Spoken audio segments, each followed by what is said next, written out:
সুপ্রিয় দর্শক মণ্ডলী, সেভেন রিং সিমেন্ট ফ্রন্টলাইনে স্বাগত জানাচ্ছি আপনাদের সবাইকে।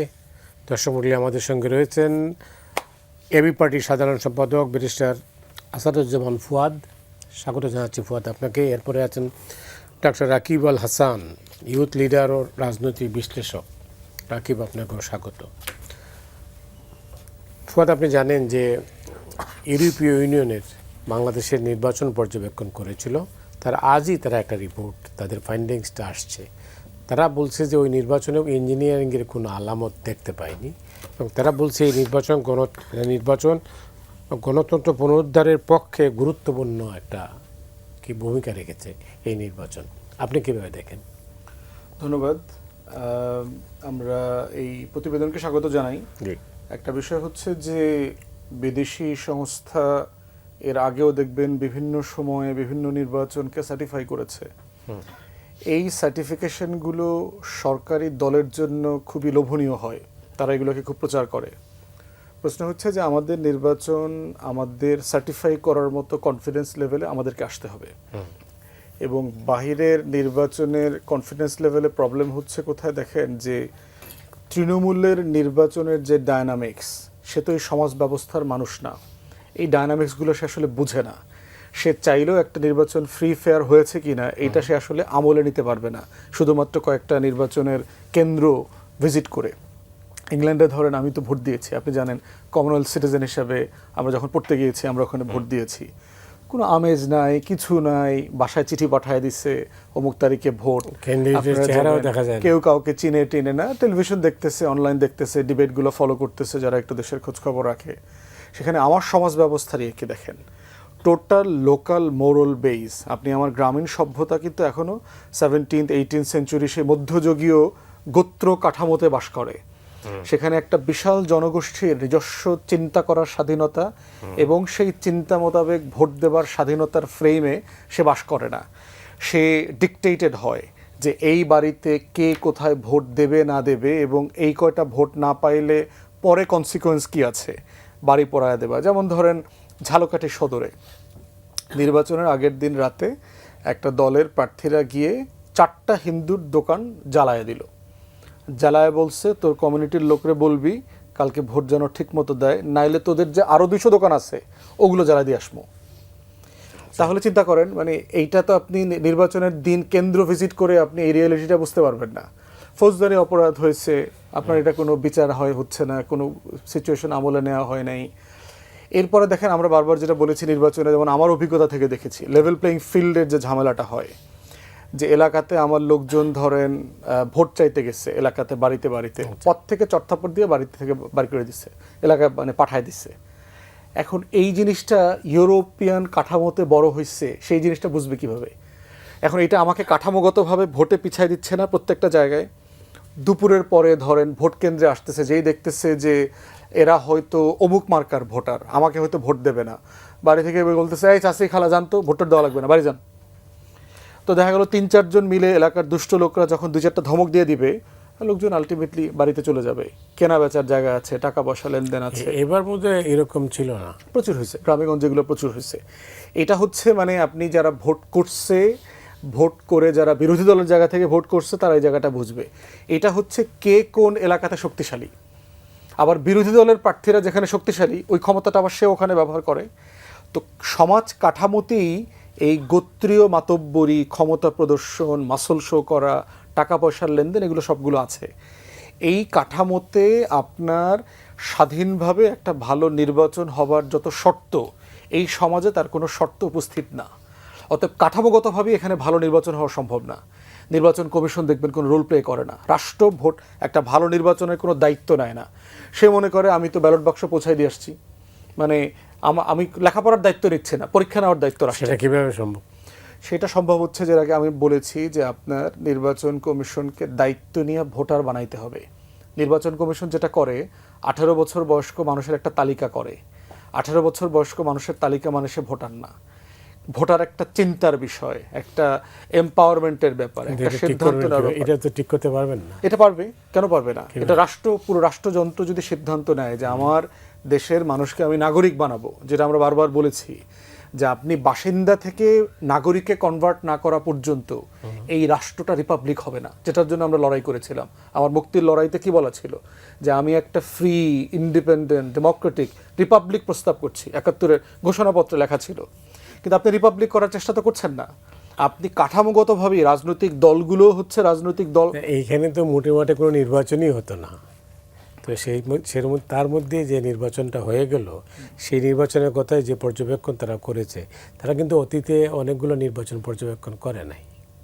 মানে আওয়ামী লীগের আমলে অনেকগুলোতে পর্যবেক্ষক তারা পাঠায় নাই। তো এইবার তারা পাঠিয়েছিল এবং তারা পর্যবেক্ষণের যে রিপোর্টটা না, দিয়েছে, মোটা দাগে নির্বাচন তো দেশের সবাই মেনে নিয়েছে। এখানে কারচুপি হয়েছে, লেভেল প্লেইং ফিল্ড ছিল না। আমরা অনেকেই মনে করি যে বিএনপি হয়তো একটা খুবই টাফ ফ্রি নির্বাচন হইলে এত সিট পাওয়ার কথা না, কিন্তু বিএনপি ক্ষমতায় যাইতো না, এটা আমরা কেউই মনে করি না। এবং এটা আমরা আগে থেকেই বলেছি যে বিএনপি ক্ষমতায় যাওয়ার মতো একমাত্র রাজনৈতিক দল। সিম্পলি অন্য কোনো ক্যাপাসিটিতে ভোটে জিতে আসার মতো দল আসলে এখানে কেউ নাই। সো টেকনিক্যালি বিএনপি ক্ষমতায় যেত, এটা রিয়েলিটি। হয়তো সিটের ব্যবধান আরও কমে যেত যদি খুব ফেয়ার ইলেকশন হইতো আর কি সেই জায়গাতে। তো মোটা দাগে নির্বাচন তো দেশের মানদণ্ডেই উত্তীর্ণ হয়ে গেছে। অনেক ধন্যবাদ আপনাকে। দেখি আমাদের ইউথ লিডার কি বলেন, আপনার ধারণা কি নির্বাচন সম্পর্কে, যে এই পর্যবেক্ষণ নিয়ে যেটা ফুয়াদ যেটা বললেন? জি মতি ভাই, আপনাকে ধন্যবাদ। আমার সহ-আলোচক এবং দর্শকদেরকে সালাম এবং শুভেচ্ছা। এখন ফুয়াদ ভাই খুব ফিলোসফিক্যাল কথাবার্তা দিয়ে শুরু করলেন। আর ব্যাপারটা হচ্ছে, ধরেন আমাদের ইলেকশন না শুধুমাত্র, আপনি যদি ভারতের ইলেকশন দেখেন, ইউএসএর ইলেকশন দেখেন, প্রত্যেকটা ইলেকশন নিয়েই বিরোধী পক্ষ সবসময় প্রশ্ন তোলে না যে তা না। কিন্তু বাংলাদেশের এবারও আপনি যে রেফারেন্সটা দিচ্ছেন, আমিও যুগান্তরের পত্রিকা দেখলাম কিছুক্ষণ আগে, ইউ পর্যবেক্ষক তারা বললেন যে বাংলাদেশের এই নির্বাচনটি তারা সুষ্ঠু হয়েছে। তো এখন 100% তো কোনো কিছুই অ্যাপ্রোপ্রিয়েট হয় না, কোনো টুকটাক কারচুপি থাকবে, অনেক কিছু থাকবে। কিন্তু এবারের ইলেকশনে একটা বড় একটা মাইলফলক ছিল যে এখানে জিরো ক্যাজুয়ালিটি, কোনো হতাহতের ঘটনা ঘটেনি বাংলাদেশের ইলেকশনে এবারে প্রথম। আর সবাই ভাই যেটা বললো যে সবাই ইলেকশন মেনে নিয়েছে। আসলে ধরেন মানে ইলেকশন তো এভাবেই হবে, যেখানে আমরা ধরেন মানে হাসিনার আমলে যে আমরা এই রিপাবলিকের কথাবার্তা, নাগরিক হয়ে ওঠার কথাবার্তা, এই যে কথাবার্তাগুলো উঠছে, আমরা হাসিনার আমলে তো কিছুই ছিল না। তো সে জায়গা থেকে আমরা এটা নিয়ে আমরাও খুব ডাউটফুল ছিলাম যে শেষ পর্যন্ত ডক্টর ইউনূস শেষ পর্যন্ত একটা নির্বাচন দিয়ে যেতে পারবে কিনা। এবং আমরাও এটা বলছিলাম যে উনি যদি একটা গ্রহণযোগ্য, মোটা দাগে শব্দটা কিন্তু বুঝতে হবে বিশেষণটা, তো মোটা দাগে একটা নির্বাচন যদি উনি দিয়ে যেতে না পারে, তাহলে ওনার পাশ মার্ক হবে না। তো সেই পাশ মার্ক উনি উতরে গেছে। এবং আমি মনে করি ধরেন এবারের ইলেকশনে আসলে কেউ আসলে হারেনি, সবাই তো জিতেছে। ধরেন উনি বললেন যে বিএনপি ক্ষমতা আসতো, এই ব্যাপারে কোনো সন্দেহ ছিল না, কিন্তু এত সিট পেল কেমন? আমি তো উল্টা প্রশ্নটা করতে পারি, ধরেন জামাত এত সিট পেল কীভাবে, বা জামাতের ভোটের পার্সেন্টেজটা এত বাড়লো কীভাবে? তো এই প্রশ্নটা আমিও চাইলে তুলতে পারি। কিন্তু মোটা দাগে আমি মনে করি যে ইলেকশনটা গ্রহণযোগ্য হয়েছে এবং ইলেকশনের পরবর্তী সময়েও ক্ষমতা হস্তান্তর প্রক্রিয়াটাও খুব গ্রহণযোগ্য হয়েছে। ধরেন আমাদের দেশের যাবতীয় ক্রাইসিসের মূল ক্রাইসিস কি? ধরেন হাসিনা হয়েছে কীভাবে? কারণ তার স্মুথ পাওয়ার ট্রানজেকশনটা অফ করে দিছে। এই কারণে তো সে এই আজ পর্যন্ত 9 সালের পর থেকে বা 14 সালের থেকে সেই 24 সাল পর্যন্ত 10 বছর তাকে ক্যারি করতে হয়েছে। এর আগে সে তত্ত্বাবধায়ক সরকারের ব্যবস্থা বাতিল করলো। তো সুতরাং এই জাতীয় রাষ্ট্রীয় যে যন্ত্রগুলোকে ব্যবহার করে বা হাসিনার মতো হয়ে ওঠা কিংবা স্মুথ পাওয়ার ট্রানজেকশনটাকে অফ করে না দিলেই তাই মনে করি যে ধরেন মোটা দাগে কথাগুলো ট্রু। ধরেন যে আমরা নাগরিক হয়ে উঠতে পারি না, রিপাবলিক হয়ে উঠতে পারিনি, আমাদের সত্যিকারের মুক্তি অর্জন হয়নি, কিন্তু এগুলো তো ডে বাই ডে হবে না। আপনি যদি মানে আমরা ওয়েস্টার্ন ডেমোক্রেসি দেখি, আপনার ফ্রান্সে 200-250 বছর লাগছে, জার্মানির লাগছে, তো আমরা তো মাত্র শুরু। মানে আমাদের ধরেন 54 বছর বা 55 বছর আমাদের দেশের বয়স। তো সে জায়গা থেকে ধরেন আমরা তো অনেক চড়াই উতরাই বা আমরা তো একটা স্টেবল জায়গায় কোথাও আসেনি। আমাদের তত্ত্বাবধায়ক সরকার যখন আসলো এরশাদ পতনের পরে, তখন তো মোটা দাগে যদি ধরেন 4টা ইলেকশন পার হলো, তারপরে যদি এটা আরও যদি আমরা কন্টিনিউ করতে পারতাম, তাহলে তো আমাদের অবস্থা আজকে এই পর্যন্ত যেত না। তো সেই জায়গাতে ধরেন আমাদের পলিটিক্যাল কমিটমেন্টের জায়গা একটা বড় ঘাটতি ছিল, আস্থার অর্জন একটা ঘাটতি ছিল। তো এই মুহূর্তে এই ধরনের মন্তব্য করা বা এটাকে সন্দেহ চোখে দেখাটা তো আস্থাহীনতার একটা লক্ষণ। বা ইউ যেখানে পর্যবেক্ষক পাঠাতো না, সেখানে তারা পর্যবেক্ষক পাঠালো। তাই মনে করি যে এটা চলে গেছে অলরেডি। এখন আমাদের সবার একটা মানে কম্পেনসেশনের মাধ্যমে রাষ্ট্রটাকে কীভাবে পুনর্গঠন করা যায় বা রাষ্ট্রটাকে কীভাবে চালানো যায়, একটা গ্লোবাল ক্রাইসিস চলতেছে। তো এখানে সরকারি দল বা বিরোধী দল, মানে আমরা যে চোখে লেন্সে দেখতাম সরকারি দলকে, যে লেন্সে সরকারি দল মানে মহাপরাক্রমশালী, বিরোধী দল মানে তার কাজ হচ্ছে সরকারকে টেনে নিচে নামানো। তো এই প্রবণতা থেকে বেরিয়ে আসে আমরা মনে করি যে রাষ্ট্র বিনির্মাণে আমাদের এখন একটা রাইট টাইম কাজ করার জন্য।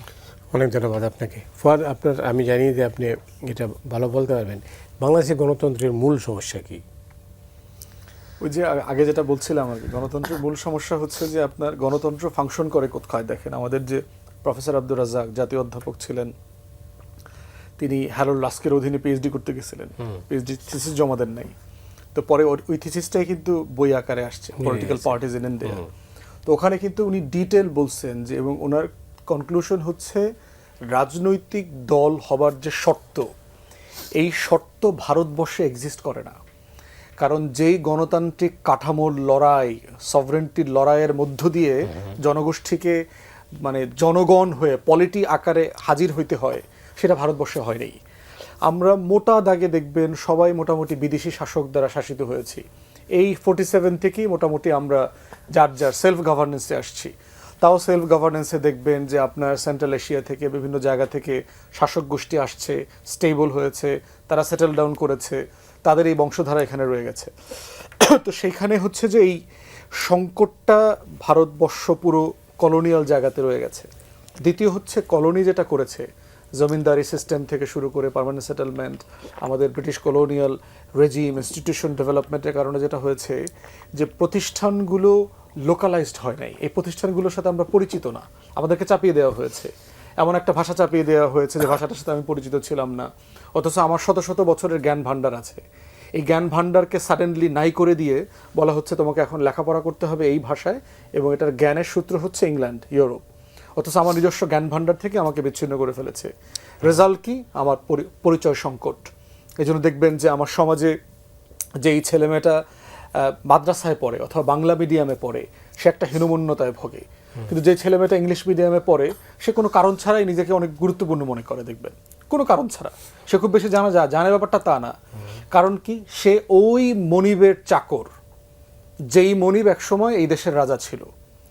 সে এই 190 বছরের যে মনিব ছিল, সেই মনিব যে চলে গেছে 47 সালে, সেই মনিবের চাকর হতে পেরে 2026 সালেও গর্বিত।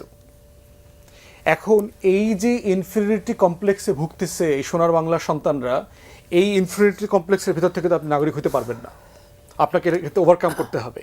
কিভাবে এটা সম্ভব? এটা হচ্ছে যে যা কিছু আপনার, সেটাকে ওন করতে শিখতে হবে, যাতে কি বুঝাইতে হবে আপনার ভাষা, আপনার ল্যান্ড, আপনার ধর্ম, আপনার প্রতিষ্ঠান, আপনার কালচার, সবকিছুর ভিতরে। তাহলে তো আত্মপরিচয়ের কি একটা আত্মপরিচয়ের একটা মারাত্মক সংকট এখানে আছে। এবং এটা তো আমাদেরকে, আপনি যদি দেখেন মানে গোখলের লেখা পড়েন, অথবা যদি ব্রিটিশ এডুকেশন মিনিস্টার যে ছিল আপনার, সে যখন এডুকেশন প্রস্তাবনা দেয়, ইংল্যান্ডের জন্য একটা প্রস্তাবনা 19th সেঞ্চুরিতে এবং কলোনির জন্য একটা প্রস্তাবনা, এবং সেখানে পরিষ্কার করে সে বলেছে যে আমি ইন্ডিয়ান কলোনিতে একটা শিক্ষা ব্যবস্থা দিতে চাই এমন যে ও গায়ে মাংসে রক্তে ভারতীয় হবে, কিন্তু চিন্তায়, ভাবনায়, চেতনায় ও ইংলিশ হবে।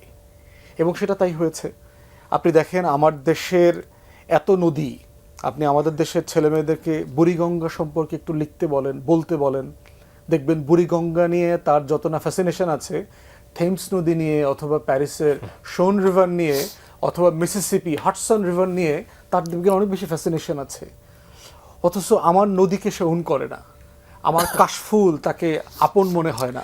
এর জন্য তো আপনি আপনার বর্তমান প্রচলিত শিক্ষা ব্যবস্থাকে আপনি দায়ী করবেন। টোটাল মানে গভর্নেন্স, মানে প্রবলেম তো হচ্ছে যে দেশ যারা গভর্ন করেছে, সোনার বাংলার সংকট তো মানে পরতে পরতে সংকট, যে আপনার যারা দেশ গভর্ন করেছে তারাই তো এই সংকটের গোড়ায় হাত দেয় নেই। আপনার এক জেনারেশনের পরে লিটারেসি রেট 100 হইল না কেন? তাও কি আপনার এখানেও আপনি একটা ফ্রড করলেন, টিপসই দিতে পারে, সে স্বাক্ষর করতে পারে, তাকে আপনি শিক্ষিত বানায় ফেললেন। মানে আপনি আপনার নিজের জাতির সাথে জাল জালিয়াতি করতেছেন।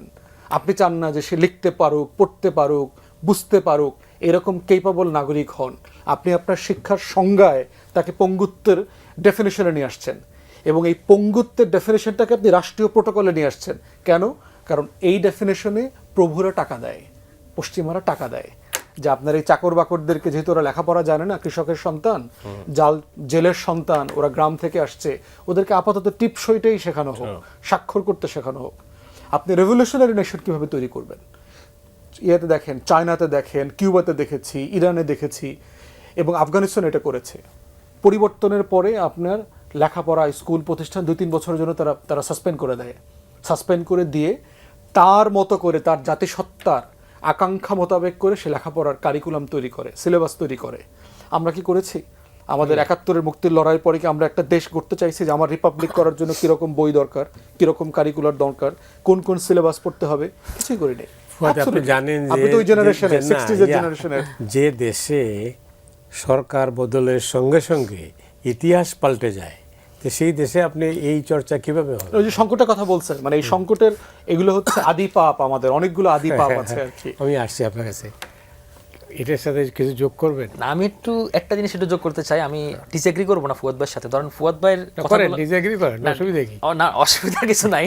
ফুয়াদ ভাইয়ের কথাগুলো শুনতে খুব ভালো লাগে, উনি খুব ভালো বক্তা। কিন্তু আমি ফুয়াদ ভাইকে একটা রিকোয়েস্ট করবো, ধরেন ফুয়াদ ভাইয়ের কিছু কথা সোশ্যাল মিডিয়াতে খুব বেশি ছড়িয়ে গেছিল, হয়তো টক শো সেমিনারে বা কোথাও কোথাও উনি বলছেন যে সাধারণত উনি বলেন, মানে এখন উনি বললেন যে এটা এভাবে হচ্ছে কারণ আমাদের এই হচ্ছে সে হচ্ছে, কিন্তু আমরা একটা সলিউশন প্রসেস চাই ওনার কাছে, অন্তত আমি আশা করি। ধরেন উনি বললেন যে উনি বাংলাদেশের বিজয় দিবস উনি চান না, জাতীয় সঙ্গীত চান না, ক্রিকেট টিম চান না, ফুটবল টিম চান না, পয়লা বৈশাখ চান না, আজকে তো পান্তা এটা ইলিশ চান বলেন। না। না, আমি ওনাকে বলতেছি, আজকে বলো না ঠিক আছে, কিন্তু মানে এর বিকল্প কি হতে পারবে, একটা সলিউশনকে আমরা অন্তত আপনার কাছে এটা আশা করি। তো আমার ধারণা যে ধরেন মানে বলার জন্য আমি তো চাইলে অনেক কিছু বলতে পারি, যে আমি এদেশে প্রাইম মিনিস্টার চাই না, প্রেসিডেন্ট চাই না, অনেক কিছু চাই না, কিন্তু আমার কাছে মনে হয় যে ধরেন এই জায়গাগুলো তো খুব ইন ডেপথ আলোচনা, ফিলোসফিক্যাল আলোচনা, রাষ্ট্রের অ্যানথ্রোপোলজিক্যাল আলোচনা। তো সেই জায়গা থেকে আমরা আসলে কোন প্রসেসে গেলে বেটার, কিন্তু মানে ধরেন আপনার যে সাপোজ ডাক্তারি বিদ্যায় বলি, ধরেন আপনার একটা সার্জারি করতে হবে, তো সার্জারিতেও মানে এটা যে কেউ এখন লেমেনরা বলতে পারে যে আপনার এই সমস্যা হয়েছে, একটা ফোড়া হয়েছে, টিউমার হয়েছে, পাইলস হয়েছে, আপনার সার্জারি করতে হবে, কিন্তু কোন প্রসেসে করতে হবে এটা তো স্পেশালিস্টরা জানবে। তো আমার ধারণা যে আমাদের এই শিক্ষা প্রচলিত ধারণা বা আমাদের যে system, education system, cultural system, আমাদের নৃতাত্ত্বিক প্রচলন কিংবা এই জাতীয় জিনিসগুলোতে আমাদের রুট থেকে শুরু করা, বা আমাদের মানে বাঙালি বা বাংলাদেশি পরিচয় জাতীয়তাবাদ যেটা, সেটাকে মানে পুনর্জাগরণ করার জন্য কি প্রসেস দরকার, সেটাও আমার মনে হয় যে ধরেন একাডেমিক বা টেকনিক্যাল আলোচনাগুলো আসা উচিত। কারণ আদারওয়াইজ তো আমরা তো বুঝতেছি না, যে ধরেন আপনার একটা কথা বলে যাচ্ছেন, কিন্তু আমরা তো বুঝতে হবে যে মানে নাহলে আপনি পিপলের সাথে কাউন্ট করবেন কি হবে। আপনি নিজে কি ভাবছেন এটা নিয়ে? না, আমি ওটা ধরেন এটা ভাবি, ধরেন আমাদের শিক্ষা বলেন, আমাদের কালচারাল বলেন, কারণ আমাদের সবচেয়ে বড় যে জিনিসটা হচ্ছে ধরেন আমরা যে জাতির পুনর্গঠনের কথা বলি, আমরা ধরেন সবচেয়ে পাওয়ারফুল তো পলিটিক্যাল পার্টিগুলো, তো আমরা যেটা মনে করি ধরেন আমাদের পলিটিক্যাল পার্টিগুলোর পুনর্গঠন আগে হওয়া উচিত, এটা হচ্ছে নাম্বার ওয়ান। ধরেন আপনি এখানে বলবেন যে মানে ঋণ খেলাপি, তোমরা ঋণ খেলাপি হইও না, তোমরা দুর্নীতিবাজ হইও না, কিন্তু আপনি আবার এদেরকে প্যাট্রোনাইজ করতেছেন, তাহলে তো হলো না। মানে এই যে একটা কনফ্লিক্টের জায়গা, ধরেন পলিটিক্যাল পার্টিগুলা যদি নিজ থেকে এই জায়গাটা সচেতন হয় বা তারা যদি এই জিনিসটাকে নিজেরা আপগ্রেড করে, তাহলে আমার মনে হয় যে ভালো হয়। কারণ আমার তো সেই ক্ষমতাটা নাই, তো তার যেহেতু এই ক্ষমতাটা আছে, তাহলে এখান থেকে রুটটা থেকে শুরু হোক। কারণ কোনো পলিটিক্যাল পার্টিকে সে দায়িত্ব নিচ্ছে, বা যারা ক্ষমতাসীন বিরোধী দল কেউ তো দায়িত্বটা নেয় নেই, তো আমার মনে হয় যে এখান থেকে শুরুটা হলে এটা মনে হয় বেটার হয়। কারণ আদারওয়াইজ তো এটা কোনো সলিউশন নাই। মানে আমরা টকশোতে আলোচনা করে যাবো, সেমিনার আলোচনা করে যাবো, কনফারেন্স আলোচনা করে যাবো, আলোচনার মধ্যেই থাকবে, এটা ঘুরপাক খাবে। তো এটা তো সলিউশন প্রসেস আসা উচিত। অনেক ধন্যবাদ। বলার আছে কিছু? না, একটা বিষয় হচ্ছে যে ওটাই তো তর্কটা তোলাটা হলো ফার্স্ট সলিউশন। ও তো ডাক্তার, ডায়াগনোসিস তো ফার্স্ট সলিউশন। এটা যে একটা সংকট, মানে যেটা জ্বালানির এক্সাম্পল দিয়ে দেখি, দেখেন গতকালকে ইউ কমিশনার এক মহিলা, জার্মান মিনিস্টার ছিল, সে বলছে যে আমাদের 4 বছরে ইউক্রেন যুদ্ধের পরে আবার ইরান ক্রাইসিস, জ্বালানি ক্রাইসিসের ভিতর থেকে যেতে হচ্ছে। ইউরোপিয়ান ইউনিয়নের ইউ কমিশনার এটা বলছেন। আমাদের মন্ত্রীরা কি জ্বালানির সংকটকে সংকট বলা যাবে না, আমাদের মন্ত্রী বলছেন। আমাদের মন্ত্রীরা বলছেন মজুদের সমস্যা নাই, সাপ্লাই চেইনের সমস্যা নাই, এত এত জাহাজ আসতেছে। তাহলে আপনি এই রেজলিউশনটা করবেন কিভাবে? একটা জাতির ক্রাইসিসকে তো ক্রাইসিস আকারে অ্যাকনলেজ করতে হবে যে এটা একটা সমস্যা, ফান্ডামেন্টাল প্রবলেম। আমার অনেকগুলো রেফারেন্স দিল, সব কথা আমি এগুলো বলি নাই, এবং এগুলো তো লম্বা তর্ক, এই যে একটা কনফিউশন তৈরি করে ফেললো যারা, যে কিন্তু এটা কিন্তু সোশ্যাল মিডিয়াতে আছে আছে আছে যে এখন পহেলা বৈশাখের ব্যাপারে আমরা বারবার বলেছি যে আমি পহেলা বৈশাখ পালন করার পক্ষে, কিন্তু সেটা আমার সমাজ, আমার গ্রামকে রিফ্লেক্ট করতে হবে। যেমন ধরেন আমি বহুবার পান্তা ভাত খাইছি, কিন্তু আমি জীবনে, আপনি খাইছেন কিনা জানি না, আমি শতবার গ্রামে ছিলাম, মানে প্রচুর পান্তা ভাত খাইছি। পান্তা ভাত কেউ ইলিশ মাছ দিয়ে খাইছে এটা আমি কখনো দেখি নাই। এখন পান্তা ভাত ইলিশ মাছ দিয়ে খাইলে ফৌজদারি অপরাধ, ব্যাপারটা তা না, কিন্তু এটা আমার গ্রামীণ কালচার, এইটা বলাটা আমার সমাজের সাথে অন্যায়। আচ্ছা, যে মানুষটা গরিব, যে মানুষটা ডেইলি অভাবের কারণে পান্তা ভাত খায়, কাঁচামরিচ দিয়া, পোড়ামরিচ দিয়া, লবণ দিয়া, এইটা তার জন্য ইনসাল্টিং। ভাই আমি একটা কথা জিজ্ঞেস করতে পারি আপনাকে, অনুমতি নিয়ে জিজ্ঞেস করতেছি, সেটা হচ্ছে ধরেন আমাদের যে এই যে মানে পান্থাপাতের যে ইলিশটা, এটা তো একটা নিউ সেলিব্রেশন, মানে আমাদের বাংলা নববর্ষ পয়লা বৈশাখকে সেলিব্রেশন করা। পৃথিবীতে মানে আমি অনেকগুলো দেশের দেখলাম যারা তাদের হ্যাপি নিউ ইয়ারটাকে খুব জাঁকজমক অনাড়ম্বরভাবে তারা আয়োজন করে। ধরেন স্পেনে সম্ভবত 12টা আঙ্গুর খেতে হয়, অনেক রিচুয়াল আছে। তো এটা একটা রিচুয়ালের মতো, মানে এই জিনিসটাকে আবার আপনি কালচারের কৃষ্টির সাথে মেলানোটা ইনসাল্টিং হিসেবে দেখতেছেন, এটার সাথে আমি বলতে পারবো না। ওইটাই হচ্ছে আমি ফেরায় নিয়ে আসতে চাই, ওকে, যে আপনি পান্তা ভাতটা কাঁচামরিচ দিয়ে খান আজকে সকালে, আপনি যদি সত্যি আমার কালচারকে রিপ্রেজেন্ট করেন, আপনি পান্তা ভাতটা আলু ভর্তা দিয়ে খান, ডিম ভাজি দিয়ে খান, যেটা আমার গরিব ইলিশ মাছের অসুবিধাটা কি? ইলিশ মাছটা হচ্ছে এমন একটা মাছ সোনার বাংলায় যেটা 99% মানুষ অ্যাফোর্ড করতে পারে না। পাওয়া যায় না মানে তো। আপনি পাওয়া যাওয়ার বিষয় না, অ্যাফোর্ডই করতে পারবে না। বাংলাদেশের টোটাল মধ্যবিত্ত সারা বছর একটা ইলিশ খাইতে পারবে কিনা আপনি এটা খবর নিয়ে দেখেন। আমার আপনার জায়গা থেকে মানে ইলিশ হয়তো আপনার কাছে গায়ে লাগতেছে না, যে আমরা বাজারে যাচ্ছি 5-7 হাজার 10 হাজার টাকা দিয়ে মাছ কিনে ফেলতেছি, এটা তো গ্রামীণ রিয়েলিটি না। তাহলে দেশের সবচেয়ে জাতীয় মাছ করছেন এমন একটা মাছকে, যেই মাছের সাথে আমার মাটির কোনো সম্পর্ক নাই। কিন্তু ভাই এটা তো জিআই পণ্য, বাংলাদেশ ছাড়া এটা তো খুব বেশি জায়গায় হ্যাঁ, কোনো বাংলাদেশের সমস্যা পদের লিস্টটা পাওয়া যায় না, এই কারণে কি জাতীয় মাছ করা হয়েছে। না, কিন্তু জাতীয় জিনিস করতে হয়, এটা তো যেটা আমার সবার accessible। রাষ্ট্রকে আসলে এটাকে রিপ্রেজেন্ট করে। হ্যাঁ, কিন্তু এটা সবাই এই রাষ্ট্রের সবাই অ্যাক্সেস তাহলে আমাদের টাইগারও তো অ্যাভেলেবল না, সুন্দরবনও তো খুব টাইগার কমে যাচ্ছে, টাইগার তো সবাই মানুষ দেখেও না, জীবন অনেক মানুষ আছে পৃথিবীতে জীবন টাইগারও দেখে না, বাঙালিও আছে। আমার জঙ্গলে তো টাইগারটা অ্যাভেলেবল, অত অ্যাভেলেবল না। রয়্যাল বেঙ্গল টাইগারটা এখন কমে যাচ্ছে, তাও আমাদের জাতীয় ওটা পশু কমে বাঘ না। যাচ্ছে সংরক্ষণের কারণে, ওটা কমে যাচ্ছে মানে কনজারভেশনের কারণে। তা শাপলার কথাই আপনি বলেন, শাপলা কি প্রবলেম? এই জন্য বলতেছি যে প্রবলেম তো, একজন ফ্রেঞ্চ সাংবাদিক আসছে মহিলা, সে আরেকজন সাংবাদিক ভাইকে জিজ্ঞেস করছে তোমাদের জাতীয় ফুল কোনটা, তো বলছে যে শাপলা। তো সে খবর নিল যে এখানে ফ্লাওয়ার মার্কেট কোথায়, তাকে বলছে শাহবাগে। এখন শাহবাগে গিয়ে সব দোকানে সে জিজ্ঞেস করতেছে আমাকে তোমাদের জাতীয় ফুল শাপলা দাও। তো যে ওখানে ফুল বেচে বলে ভাই এটা তো সবজির দোকানে যাইতে হবে আপনার বাজারে। তাহলে সোনার বাংলায় আপনার জাতীয় ফুল হচ্ছে এমন একটা জিনিস যেটা ফুলের বাজারে পাওয়া যায় না, যেটা হলো শাকসবজির বাজারে পাওয়া যায়, এবং ওইটা আবার আপনি চিংড়ি মাছ দিয়ে খান। তাহলে মানে ফ্লাওয়ারের যে আইডিয়াটা, মানে আমি পৃথিবীর বহু দেশের জাতীয় ফ্লাওয়ার দেখছি, ফ্লাওয়ার কেউ খায় এটা দেখে নেই, মানে ফুলটা কেউ খায় এটা দেখে নেই। তাহলে আপনার এই যে কালচারাল অসঙ্গতিগুলো আছে, এই অসঙ্গতিগুলো আপনাকে অ্যাড্রেস করতে হবে। এবং অ্যাজ ইট ইজ আমি বলেছি যে আপনি আমার গ্রামের সব কিছু তুলে নিয়ে আসেন, আমার 100 রকমের ঢেকি শাক থেকে শুরু করে আলু শাক, তারপরে কাঁচা যত শাক জংলি শাক আছে সেই শাকগুলোকে তুলে নিয়ে আসেন, আমার জব্বরের বলি খেলা থেকে মোরগের লড়াই, সেই নৌকা বাইচ, কিন্তু আপনি এমন এমন জিনিস আমাকে পহেলা বৈশাখে নিয়ে আসতেছেন যেটা আসলে আমার গ্রামীণ কালচার না। আপনি সেগুলো কেন তুলে নিয়ে আসতেছেন? এরপরে ধর্মীয় অনুষঙ্গ আছে অন্য ধর্মের, যেগুলো নিয়ে আমাদের আলেম ওলামা কেরামের বিতর্ক আছে, প্রয়োজন নাই তো। আপনি এমন কিছু জিনিস তুলে নিয়ে আসেন যেটা সবাই শতভাগ একমত, কারণ একটা সেলিব্রেশন সবাইকে নিয়ে করতে হবে, এটা কাউকে বাদ দিয়ে করা যাবে না। বিজয় দিবসের ব্যাপারে আমি একই কথা বলেছি, 16 ডিসেম্বরের বাদে অন্য কোনো তারিখ খুঁজে নেওয়া উচিত কিনা, কারণ ওই তারিখ থেকে আমরা দেখেছি যে ইন্ডিয়ান হেজিমনি কিভাবে কাজ করেছে। মেজর জলিলের লেখা থেকে আমরা দেখেছি, তাজউদ্দিন আহমেদের চিঠিতে আমরা দেখেছি, সাবেক প্রধান নির্বাচন কমিশনার শামসুল হুদার লেখাতে আসছে, প্রচুর ইস্যুজ আছে। এটা নিয়ে কথা বলতে চাইলে রাকিবের সাথে অন্যদিন আমরা কথা বলবো। প্রশ্ন হচ্ছে যে এই রাষ্ট্রীয় অসঙ্গতিগুলো যদি আপনি তুলে না আনেন, তাহলে আপনার নিজস্ব জাতিসত্তা তৈরি হবে না। আপনি কে, আপনার আইডেন্টিটিটা ইম্পোজড হলে চলবে না, অ্যাজ ইট ইজ। আমি এরকমই।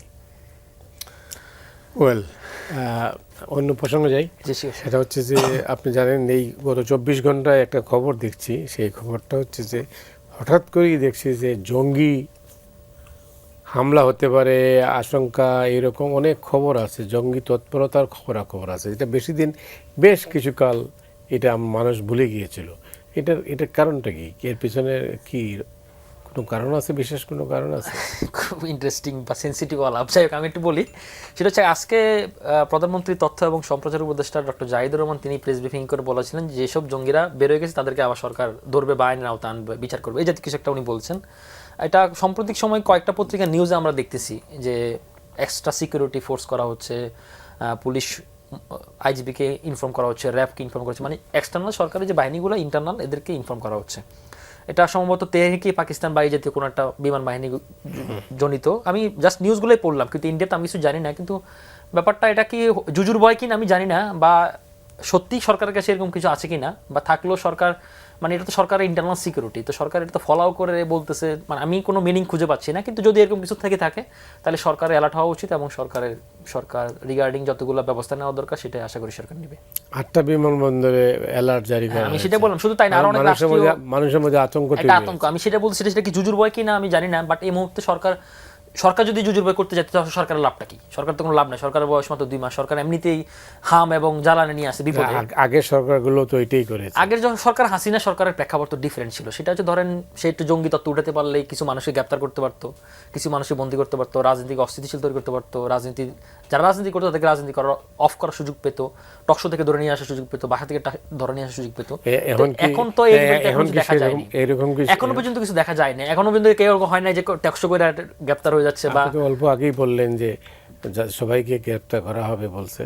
না না, যারা জঙ্গি বলছে, জঙ্গি শুধু জঙ্গিদেরকে ইন্ডিকেট করে বলছে। এখানে আবার একটু কিছু যুক্তিতর্ক আছে, সেটা হচ্ছে ধরেন ইউনূস সরকারের আমলে এরকম বলা হচ্ছে যে কিছু নিষিদ্ধ সংগঠিত লোকরা যারা অটোমেটিক জামিনে পেয়ে গেছে, আনসারুল্লাহ বাংলা টিম বা অন্যান্য অনেক নিষিদ্ধ সংগঠন যারা, তো আমার ধারণা উনি হয়তো এটাকেও মিন করে ফেলেছেন। আমি জাস্ট ওনার বক্তব্যটা দেখলাম ইন ডিপথ, আমি আর জানি না আসলে। ধন্যবাদ। কি জঙ্গি প্রসঙ্গে আপনার মূল্যায়ন কি? একটা বিষয় হইল যে একটা সমাজে জঙ্গি তৎপরতা অথবা মানে আমি যদি বলি যে জঙ্গি শব্দটা খুবই নেগেটিভ কনোটেশন। দেখবেন জঙ্গি বিমান আছে, আমরা কি বলি মানে ফাইটিং প্লেনগুলোকে কি বলে, ফাইটার প্লেন জেটগুলোতে আপনারা তো পত্রিকাতে জঙ্গি বিমান লেখেন। তো জঙ্গি শব্দটাকে যুদ্ধ মানে খুব নেগেটিভ কনোটেশন তৈরি করেছে গত আওয়ামী রেজিম।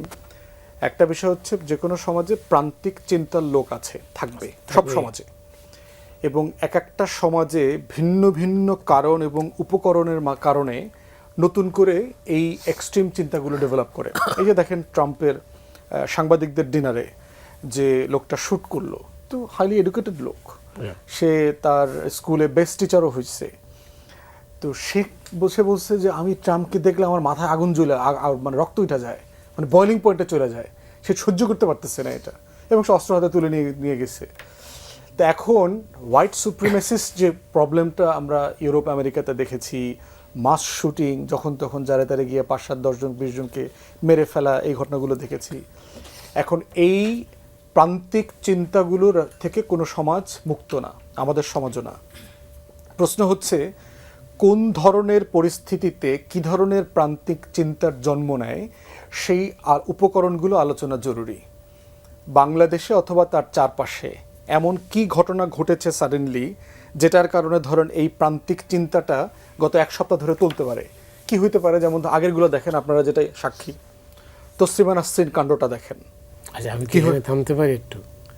আমি এখানে একটু থামি, তারপরে আপনাকে আবার আসবো। জি জি জি। দর্শক, আমরা বিরতি যাচ্ছি, ফিরছি খুব তাড়াতাড়ি, আমাদের সঙ্গেই থাকুন।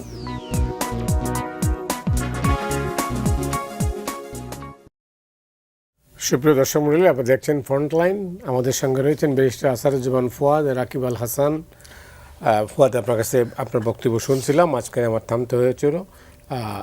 তসলিমা নাসরিন প্রসঙ্গে আপনি বলছেন। হ্যাঁ, মানে প্রান্তিক চিন্তাগুলো, ট্রিগার পয়েন্টগুলো দেখেন আপনাদের সময়, আপনারা যারা 60-এর দশকে রাজনীতি করেছেন, মস্কো এবং চায়নার মাও সেতুংয়ের আন্দোলনের পরে পুরো সোশ্যালিস্ট ব্লক ভাগ হয়ে গেল।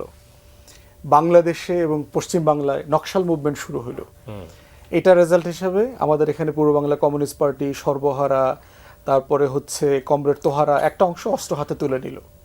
তাহলে একটা ট্রিগার পয়েন্ট আছে না, যে কেন তারা অস্ত্র হাতে তুলে নিল? তারা মনে করতেছে এই গরিব মানুষের এই গণতান্ত্রিক লড়াই দিয়ে তাদের মুক্তি হবে না, একটা ট্রিগার পয়েন্ট আসছে। সেকেন্ড দেখেন, জাসদ অস্ত্র হাতে তুলে নিল শেখ মুজিবের এগেনস্টে। আপনার গণবাহিনী, তারা মনে করতেছে যে তারা দেশের বিরুদ্ধে শেখ মুজিব কাজ করতেছে, আমাদের কথা শুনতেছে না, আমরা ইয়াং মুক্তিযোদ্ধা মাত্র। দেখেন, সে আবার তারা অস্ত্র হাতে তুলে নিল, ট্রিগার পয়েন্ট আছে।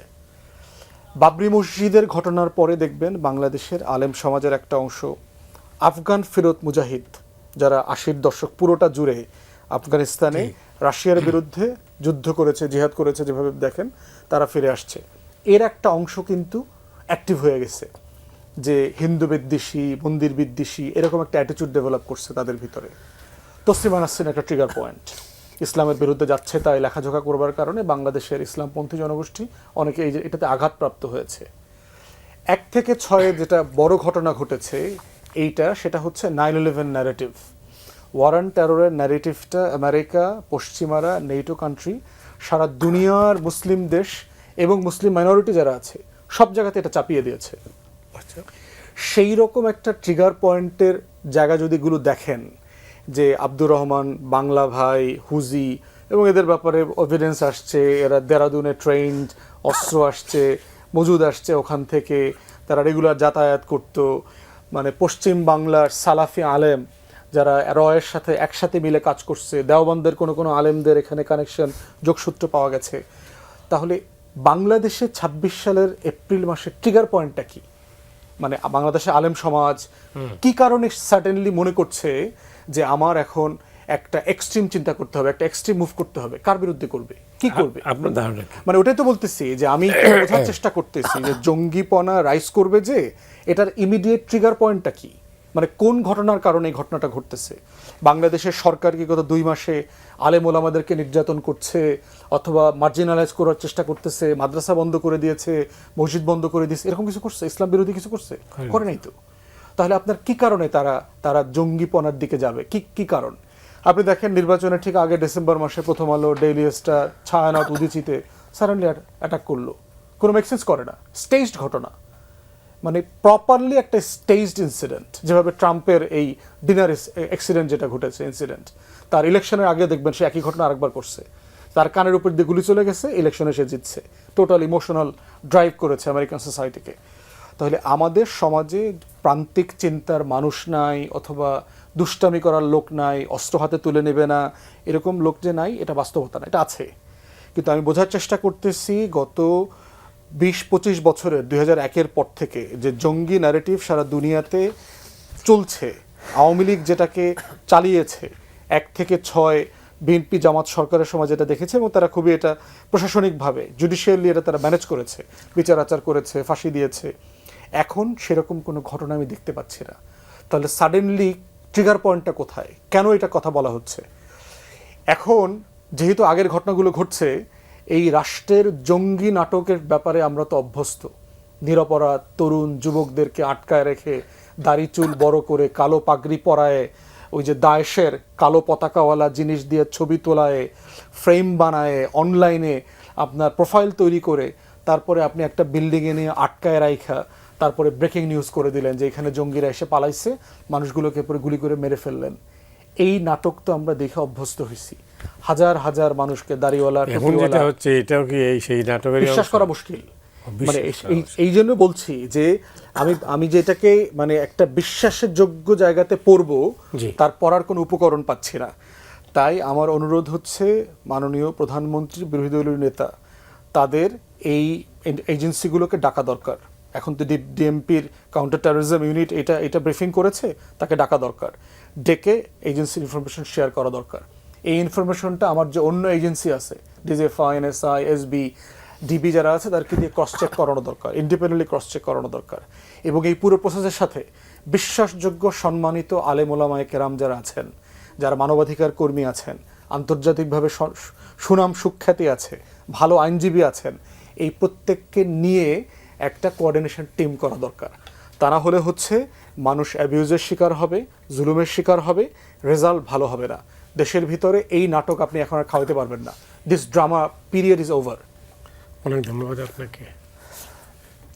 এটা এই প্রসঙ্গে না, আমার আর কিছু নাই, ফুয়াদ ভাই সবকিছু বললেন, আমারও এটার সাথে একমত। কিন্তু ব্যাপারটা হচ্ছে ধরেন মানে আলামত দেখেই জঙ্গিবাদ সবসময় উত্থান হয়, ব্যাপারটা আসলে তাও না। সাডেনলি অনেক কিছু হতে পারে। ধরেন আমি যদি মানে হাদি হত্যাকাণ্ড যদি আপনি খেয়াল করে থাকেন, আগে পরে তো কোনো কিছুই ছিল না, মানে এবং তো এটা হঠাৎ করে তো ঘটনা ঘটে গেল। তো সুতরাং রাষ্ট্রের ইন্টারনাল সিকিউরিটি হিসেবে রাষ্ট্রে এই ব্যাপারে অ্যালার্ট থাকা ডেফিনেটলি উচিত, এবং রাষ্ট্র নিশ্চয়ই তার ভালোটা সে ভালো বোঝে, এবং এখানে আমাদের অনেকগুলো ফোর্স রয়েছে, অনেকগুলো রিগার্ডিং স্টেক হোল্ডার রয়েছে।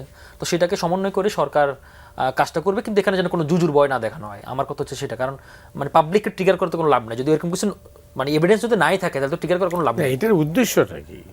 উদ্দেশ্য তো আমার কাছে ক্লিয়ার না, কিন্তু আমার কাছে মনে হচ্ছে যে সরকার একটু বাড়তি অ্যালার্ট, কারণ এই মুহূর্তে এটা তো সরকার কোনো দরকার নাই। মানে সরকার যদি জুজুর ভয় দেখায় পাবলিককে ট্রিগার করতে চায়, তাও তো কোনো লাভ নাই। মানে আপনি যদি কোনো একটা লস খুঁজতে চান বা একটা আফটার ইফেক্ট খুঁজতে চান, আউটপুট খুঁজতে চান, সেটা তো নাই। তো সুতরাং আমার কাছে মনে হয় যে এটা মানে যদি এরকম কিছু থেকে থাকে, তাহলে এটা সিরিয়াসলি নেওয়া উচিত। আর আমাদের তো এখানে অনেকগুলো ইন্টারনাল ফোর্স রয়েছে, তো তাদের কাছে তো আরও আপডেটেড ডাটা রয়েছে, তার কাছে সব ডেটাই রয়েছে। 2 মাস 10 দিনের সরকার কেমন যাচ্ছে? সরকার চেষ্টা করছে, সরকার অনেকগুলো ক্রাইসিস ফেস করতেছে। 1 নম্বর ক্রাইসিস হচ্ছে জ্বালানি ক্রাইসিস, এবং জ্বালানির সাথে সম্পর্কিত আমাদের বিদ্যুৎ লোডশেডিংয়ের মাত্রা বেড়েছে। আর একটা ক্রাইসিস হচ্ছে কি আমাদের হামের ক্রাইসিস, এবং এখন পর্যন্ত আমি দেখলাম যে হামের উপসর্গ নিয়ে আজকে নিউজে দেখলাম 216 জন শিশু মৃত্যুবরণ করেছে। খুবই আনফর্চুনেট। ধরেন একটা বাবার কাঁধে শিশুর লাশটা শুধুমাত্র শোকাহত ঘটনা, এটা আসলে জাতির জন্য, রাষ্ট্রের জন্য লজ্জাজনক বিষয়। আর এই মানে সায়েন্সের এই যুগে এসে মিজেলসের মতো রোগে মানে শিশু মরতে হচ্ছে, এটা মানে আসলে মেনে নেওয়ার মতো না। আর যে জায়গায় ধরেন আমাদের কোভিড আসার পরবর্তী সময়ে যদি আমরা সেই জায়গা থেকে শিক্ষা না নিই, এবং আজকে দেখলাম আমি WHO ঘোষণা দিয়েছে যে হামকে যেন মহামারী হিসেবে ঘোষণা করা হয়, ইমার্জেন্সি ক্রাইসিস হিসেবে দেখা হয়, কারণ বাংলাদেশে 64 জেলার মধ্যে 58টি জেলায় হাম ছড়িয়ে পড়েছে, এবং হামের কারণে আপনার যারা অ্যাডাল্ট তাদেরকে এরকম সিমটম দেখা যাচ্ছে, যদিও এটার কারণটা কি, এটা তো আগে ছিল না। না, ব্যাপারটা হচ্ছে কি হামটা তো ধরেন এটা তো একটা মানে কন্ট্যাক্টেবল ডিজিজ, কমিউনিকেবল ডিজিজ। তো কমিউনিকেবল ডিজিজ তো মানে অ্যাটাক হলে যে সে ঝুঁকিতে পড়ে যে ব্যাপারটা এরকম না। বাচ্চাদের ক্ষেত্রে হচ্ছে ধরেন হামের টিকাটা তো একটা ইপিআর শিডিউল টিকা, মিজেলস এবং রুবেল একসাথে দেওয়া হয়, সেটা হচ্ছে 9 মাস বয়সী এবং 15 মাস বয়সী। তো বাচ্চাদের তো ইমিউনিটি, যারা এখন মারা যাচ্ছে বা যারা আক্রান্ত হয়ে হসপিটালাইজড হচ্ছে তারা টিকাটা পায়নি, তো তার বডিতে সে অ্যান্টিবডিটা ডেভেলপ করেনি, যার কারণে সে এটা ছড়িয়ে পড়ার কারণে সে আক্রান্ত হচ্ছে। কিন্তু অ্যাডাল্টদের ক্ষেত্রে খুব বেশি ঝুঁকি হওয়ার কথা না, কিন্তু এটা অনেক ঝুঁকিপূর্ণ হয়ে যাবে। কারণ হচ্ছে ধরেন আমরা এখন নতুন করে সরকার টিকা দেওয়ার ব্যবস্থা করতেছে, কিন্তু টিকা দিলেই তো ইমিডিয়েটলি তার বডিতে অ্যান্টিবডি ডেভেলপ করবে না। সুতরাং এই ইনকিউবেশন পিরিয়ডের টাইমে তো সে এফেক্ট হতে পারে, এফেক্ট হলে তো তখন তার টিকা দিয়ে লাভ হচ্ছে না। তো সুতরাং এই জিনিসটা খুব সিরিয়াসলি দেখা উচিত, এবং সরকার নিশ্চয়ই সিরিয়াসলি দেখছে, কারণ সরকারি হসপিটাল এই পরিস্থিতি তৈরি হলো কেন? এটার জন্য পুরাটাই অন্তর্বর্তীকালীন সরকার দায়ী। এটার জন্য কোনো আমি অনেকেই হাসিনা গভর্নমেন্টকে দায়ী করে, কিন্তু আমি ডাটা দেখলাম, আমি ইপিআর শিডিউল ডাটা দেখলাম, সেখানে এটা হচ্ছে কি মেনলি ঘটনাটা হচ্ছে এই জায়গায়, সেটা তারা একটা অবহেলিত জনিত কারণে, কারণ আমি একটা বিবিসি বাংলার একটা রিপোর্ট দেখলাম, সেখানে তারা বলেছে তখন তাদের অনেকগুলো আন্দোলন চলতেছিল, যারা ইপিআর শিডিউলের যে একটা স্ট্রাকচার, যারা মানে ম্যান পাওয়ার থাকে, তো এই আন্দোলন করার টাইমে যখন স্বাস্থ্য উপদেষ্টাকে বলা হয়েছিল যে আমরা টিকার অর্ডারগুলো করি, তখন উনি বলছে কিছুদিন পেন্ডিং রাখুক, তখন টাকারও কিছু সমস্যা ছিল, বাজেট উনি ঠিকভাবে দেয়নি। তো ওই টাইমটাতে ধরেন আমাদের একটা ঘাটতি ছিল, কারণ এই টিকাটা তো আমাদের ইউনিসেফের সাথে আমরা কন্ট্যাক্টেড, তো আমরা মোটামুটি আমরা ভ্যাকসিনে একটা ভালো প্রোগ্রেস আমাদের হয়েছে। সরকার, হাসিনা সরকার লাস্টে এমন একটা সিদ্ধান্ত নিয়েছিল যে আমরা চুক্তিটা ক্যান্সেল করে আমরা বাংলাদেশেই ভ্যাকসিন ইমপ্লান্ট করা যায় কিনা। তো আমরা কিন্তু লেয়ার আপগ্রেড হয়েছিল, কিন্তু ওই টাইমে ওদের উদাসীনতা বলেন, অবহেলা বলেন, বা তারা না জানা অজ্ঞতার কারণও হতে পারে, না কারণে টিকা ওরা আমদানি করেনি। আমদানি না করার কারণে ওই টাইমটাতে একটা কারণ, এটা তো ইপিআর শিডিউলের টিকা, মানে এটা একেবারে মৌলিক টিকা, মানে আমাদের ইপিআর শিডিউলে যে টিকা দেওয়া হয় তার মধ্যে একটা মৌলিক টিকা, 9 মাস বয়সে এবং 15 মাস বয়সে। তো সুতরাং এটা আপনি যদি না দেন তখন তো এই মানে ইপিআই, পোলিও এগুলো মোটামুটি ইরাডিকেবল হয়ে গেছে বাংলাদেশে, এখন আপনি সাধারণত রোগী পাবেন না। তো এখন টিকা না দেওয়ার কারণে এটা ইফেক্টেড হচ্ছে। তো এটা আসলে এখন এই সরকার জন্য খুব একটা চাপ তৈরি হয়েছে অলরেডি। অনেক ধন্যবাদ। যেটা ওকে জিজ্ঞেস করেছিলাম যে সরকার কেমন যাচ্ছে, 2 মাস 10 দিনের সরকার, এটাতে আসার আগে একটু ওই যে রাকিবকে জিজ্ঞেস করছিলেন যে জঙ্গির এই বিষয়টাকে টেনে আনার লাভটা কি। আমার কাছে মনে হচ্ছে কোনো একটা ফোর্সেস যারা বাংলাদেশের স্টেবিলিটিকে মানে মানে ডিস্টার্ব করতে চায়, দেশের নাম না নিলাম, সেই কাজগুলো 1 থেকে 6 আমরা দেখেছি। এবং আওয়ামী লীগকে বাঁচিয়ে রাখার যে ন্যারেটিভ, বিএনপি, জামাত, জঙ্গি, মৌলবাদী, এদের সমর্থক গোষ্ঠী, এই বক্তব্যটা তারা তখন দিয়েছে এবং কৃত্রিমভাবে বিভিন্ন সংগঠন তৈরি করে এই কেওয়াসগুলো লাগিয়েছে। বাংলাদেশে যখন এখন প্রধান বিরোধী দল যেহেতু একটা ইসলামিক দল, ধর্মীয় দল, এবং তাদের উত্থান নিয়ে আমাদের প্রতিবেশী রাষ্ট্র এবং আরও অনেক দেশেই যথেষ্ট পরিমাণ উৎকণ্ঠা আছে। এখন আপনি এই উত্থানটাকে কোন ফর্মে ডিল করবেন? 2001 থেকে 6-এর যে ফর্মে ডিল করেছেন সেই ফর্মে ডিল করবেন? ওই যে মাননীয় শিক্ষামন্ত্রীর নকল ডিল করবার মতো? এটা সফটওয়্যারটা, দুনিয়ার সফটওয়্যারটা আপডেট হয়ে গেছে, যে আপনি 1 থেকে 6 যে টিকা দিচ্ছেন, এই টিকা তো আপনার এখন 2026-এর দিলে চলবে না, তো চলবে না, ওয়ার্ক করবে না। তো আমাদের প্রতিবেশী এবং আমাদের নিজস্ব গোয়েন্দা সংস্থা যেহেতু আগের টিকায় বন্দোবস্তে রয়ে গেছে, তাদের মধ্যে এখনও একটা সেকশন আছে, জামাত, শিবির, জঙ্গি, হেফাজত, মৌলবাদীদের উত্থান, এরকম একটা ফ্রেম ডেভেলপ করার চেষ্টা করে থাকতে পারে। কিন্তু এটা করে থাকলে যেটা হবে, দেশ ক্ষতিগ্রস্ত হবে সিরিয়াসলি। আর দ্বিতীয়ত হচ্ছে, এত বড় একটা ডেমোক্রেটিক ফোর্সকে, যারা গণতান্ত্রিক প্রসেসের ভিতর থেকে বিরোধী দল হয়েছে, প্রায় 3 কোটি মানুষ ভোট দিয়েছে, এই ফোর্সটাকে যদি আপনি 1 থেকে 6-এর মতো করে ডিস্টেবিলাইজ করতে চান, এটা রাষ্ট্র ক্ষতিগ্রস্ত হবে। সরকারি দলেরও কেউ কেউ এই ধরনের মতামতের সাথে অ্যালাইন্ড হয়ে থাকতে পারে, সেটাও তার দলের জন্য সুখকর হবে না।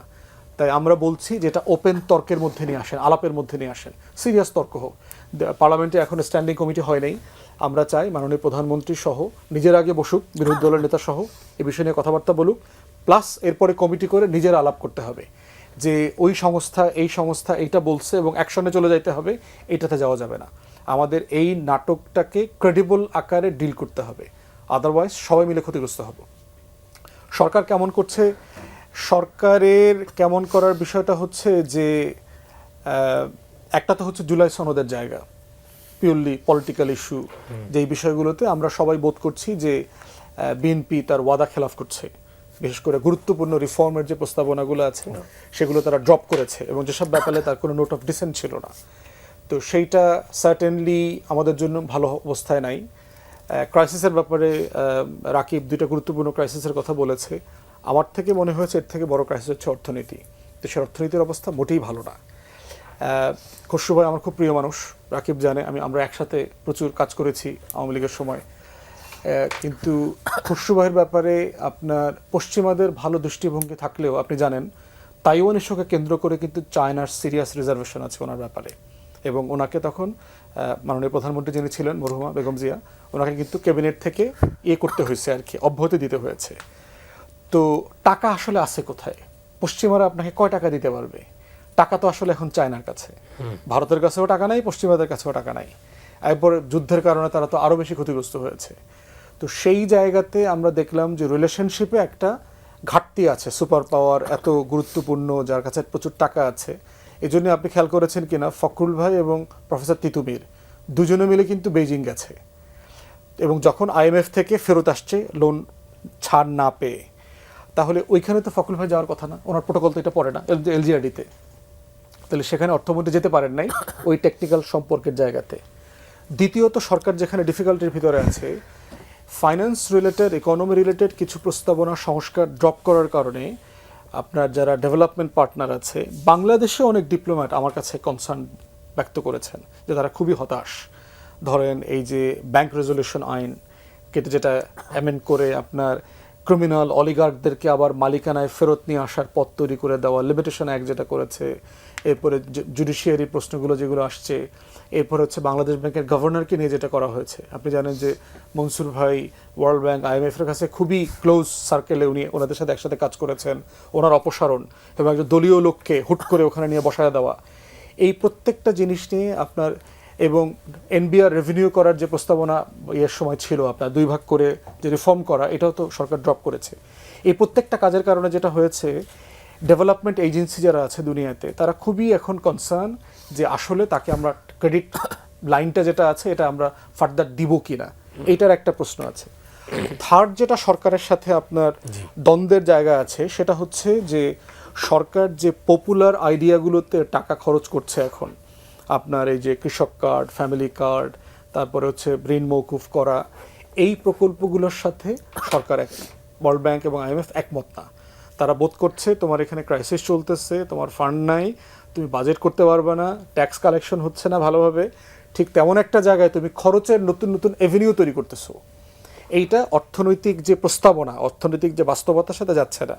তো আপনি জানেন যে ক্রেডিট রেটিং কোম্পানিগুলো কিন্তু এই বিষয়গুলো নোটিস করে। নোটিস করার কারণে যেটা হচ্ছে যে সরকার বাহির থেকে কিন্তু ফান্ড পাচ্ছে না। মাননীয় প্রধানমন্ত্রী কিন্তু ইতিমধ্যে আহ্বানও করেছেন আপনার ফান্ডের জন্য।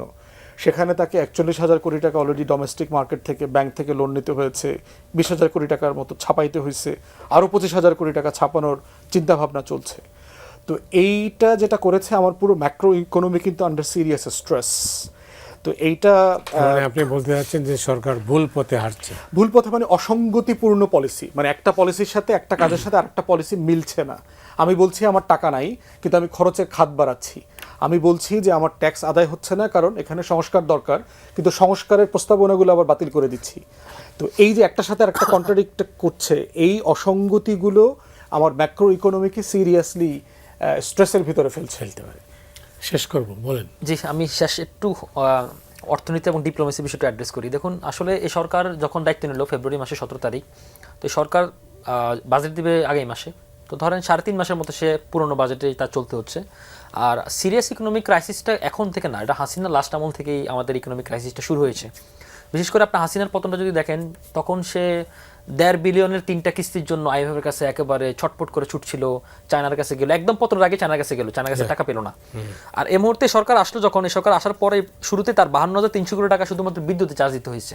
আর আমাদের যে পুরনো যে সিস্টেম বা যে নেগোসিয়েশনের কারণে আমাদের ক্যাপাসিটি চার্জ দিতে হচ্ছে, আমাদের নতুন নতুন ভর্তুকি দিতে হচ্ছে প্রতিদিন 200 কোটি টাকা করে, প্রায় 47 দিন ফুয়েলে ভর্তুকি দিল।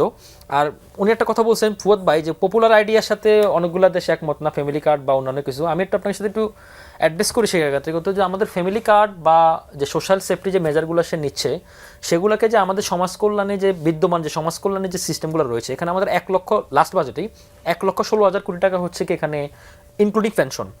তো এর বাইরে আমাদের কিছু কিছু ভাতা ওভারল্যাপিং করে, এগুলো এইভাবে সাজানো হয়েছে। আর এখানে মূলত সার্ভিস দেওয়ার মতো কার্ড হচ্ছে আসলে কিন্তু দুইটা, একটা হচ্ছে ফ্যামিলি কার্ড, একটা কৃষক কার্ড। আর বাকিগুলো হচ্ছে কি আপনাকে সেবার আওতাভুক্ত করা, যেমন এলপিজি কার্ড বলেন, প্রবাসী কার্ড বলেন, ক্যাপ্টেন্স কার্ড বলেন, তারপরে হেলথ কার্ড বলেন। তো এই জাতীয় ক্ষেত্রে হচ্ছে কি সরকার এগুলোকে মার্জ করার চেষ্টা করতেছে। আর ফ্যামিলি কার্ডটাকে অলরেডি বিএনপি সরকার অলরেডি অ্যাড্রেস করেছে এবং এটাকে ওয়েলকাম করেছে, এবং সরকার ঘোষণাও দিয়েছে যে আগামী বাজেটে 40 লক্ষ মানুষকে এটাতে অন্তর্ভুক্ত করা হবে। সুতরাং এটা আমার ক্ষেত্রে বড় ক্রাইসিসের মতো মনে হচ্ছে না। বড় ক্রাইসিসের জায়গা সেটা হচ্ছে যেটা ভাই বললেন, যে চায়নার ফান্ডটা। কারণ হচ্ছে কি আমাদের এখানে বড় যে ইনফ্রাস্ট্রাকচারের উন্নয়নগুলো হয় সেখানে মূলত চায়না ইনভেস্ট করে, China, South Korea, Japan, JICA, জয়ট্রা, কোয়াট্রা, তারপর হচ্ছে দক্ষিণ কোরিয়া। এক্ষেত্রে আপনাকে একটু আমি বলি, সেক্ষেত্রে হচ্ছে ধরেন আমাদের যে মেট্রো রেল 1 এবং মেট্রো রেল 6 যেটা এখন আন্ডারগ্রাউন্ড উপর দিয়ে নিচে দিয়ে দুটো যাচ্ছে, সেক্ষেত্রে সাউথ কোরিয়া এবং চায়নার বাজেট হওয়ার কথা, এবং এটা সাময়িকভাবে কাজ বন্ধ রয়েছে কারণ এখানে খরচটা বেড়ে যাচ্ছে। তো সুতরাং খরচটা ওভারল্যাপিং করার জন্য সরকার এই বাজেটে মানে যুগোপযোগী ভূমিকাটা রাখবে।